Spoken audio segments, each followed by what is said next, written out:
Hello and welcome, ladies and gentlemen, to a new edition of the Daily Debate. In tonight's show, we're going to be focusing on the Syrian crisis, the prospects of reaching a political settlement for the regional crisis. This is in light of the Foreign Minister Sameh Shoukry meeting up with the UN Special Envoy for Syria, Geir Pedersen, in Cairo. We're going to be talking about the Syrian issue. We're going to be talking about the confrontation with militias, the other international parties involved within Syria. But before we start doing that, let's check out some of the stories making the headlines today. And we start off with President Abdel Fattah el-Sisi, who heads to the Greek capital Athens on Tuesday, kicking off an official visit. Now, presidential spokesman Ambassador Bassem Radi said that the visit comes within the framework of the two friendly countries' keenness to continue consultations at the bilateral level, in addition to expected trilateral talks with Cyprus. According to Radi, the visit will witness talks between President Sisi with the Greek Prime Minister Kyriakos Mitsotakis, the Greek President and the Parliament Speaker, as well as the Minister of Energy and Environment. He said the talks would center on means to consolidate bilateral talks and tackle horizons of cooperation, in addition to available investment opportunities in Egypt in light of giant and national mega projects around the country. The spokesman added that they would exchange visions regarding a number of regional and international issues of mutual interest, including the latest developments in the East Mediterranean, plus ways to combat terrorism and extremism thought.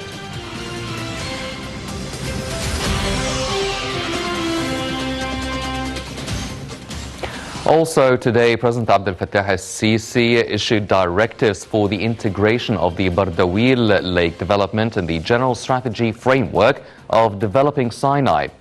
During his meeting with Prime Minister Mustafa Madbouli, the Marine Forces commander, and the head of the Belgian company currently undertaking projects in Egypt, President el-Sisi instructed to provide all factors needed for the success of the project, especially the technical studies and qualified administration.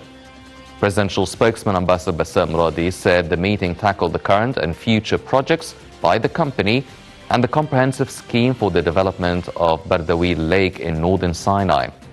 Radi said the meeting discussed the expected outcome from the project, including making use of fisheries in the lake and investment output, given the distinguished side of the lake and the vast outcome from providing job opportunities, food securities, and economic revenues. And Foreign Minister Sameh Shoukry paid condolences to the family of late Palestinian Liberation Organization's top official Saeb Erekat, the Palestinian leadership and people on Tuesday. In a statement, the Foreign Ministry deplored the death of Erekat, saying the Palestinian cause and the Arab world lost an outstanding diplomat.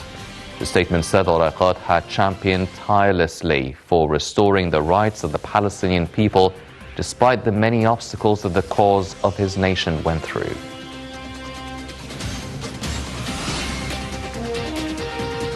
Also in Palestine, the Palestinian President Mahmoud Abbas declared a 3-day mourning period for Saeb Erekat, the chief Palestinian negotiator who died on Tuesday after contracting COVID-19. A statement by the Palestinian Foreign Ministry mourned his death, saying the Palestinian issue and the Arab world lost a steadfast and unwavering fighter.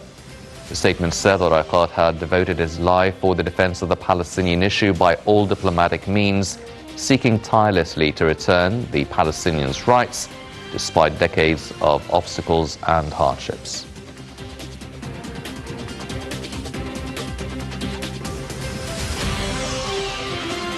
And finally, the European Union said on Tuesday it would not take part in a Russian-backed conference organized by Syrian President Bashar al-Assad to promote the return of the refugees. The EU's top diplomats said Tuesday that more than half of Syria's population have fled their homes since the civil war erupted in 2011, and some 5.5 million are sheltering abroad, mainly in Turkey, Lebanon and Jordan. EU Foreign Policy Chief Josep Borrell said the EU members would not take part as the situation is not yet safe for returns. Borrell argued that Syria's priority must be to create conditions for safe, voluntary, dignified and sustainable return of refugees in line with guidance from the UN High Commissioner for Refugees.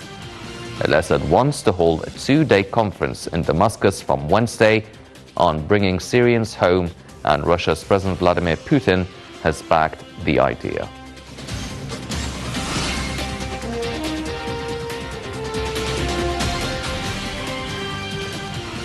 These were some of the top stories making the news today, but now let's turn our attention and focus on our topic in hand, the Syrian issue.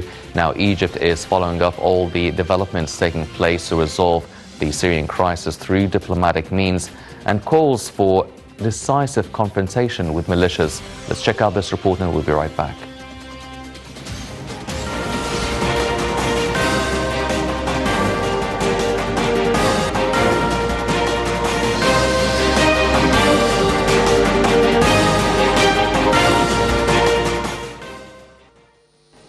Egypt stresses political infidels in Syria should go with decisive confrontations with militias.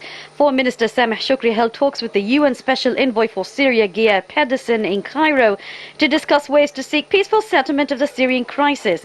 Shoukry reiterated Egypt's stance that supports a political settlement to the crisis based on the UN Security Council Resolution 2254 in a manner that preserves the unity of Syria and the independence of its political decision.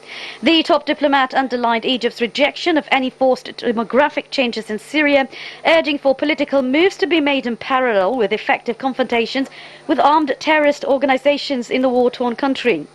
The foreign minister affirmed Egypt's continued efforts in contacting all the concerned parties in the Syrian file, praising the UN efforts to solve the Syrian crisis politically. He presented the consistency of the Egypt's position towards Syria, noting that the ongoing Egyptian efforts and contacts during the past period with the various parties concerned, as in the Egyptian position based on a political settlement of the crisis under Security Council Resolution 2254.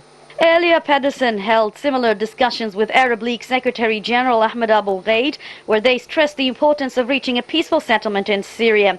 The UN Special Envoy to Syria visited Damascus 2 weeks ago to discuss ways to resume the talks on amending the Syrian constitution this month in Geneva. On October 4th, Shoukry also received a phone call from Pedersen discussing the latest developments in Syria and reviewing ways to advance political settlement on the Syrian crisis.